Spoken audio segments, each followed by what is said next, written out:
Hi guys! Magandang gabi po!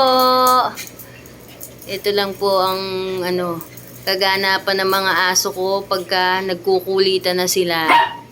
Yan po yung maliliit.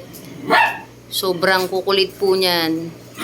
Ganyan ang ginagawa po nila. O yan, hamag-hamag, kulitan. Tapos mamaya po away-away na yan. Yan pong tatlong makukulit.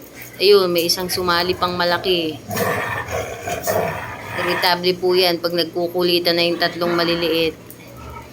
Sumasali kahit hindi naman siya sinasali nung maliliit.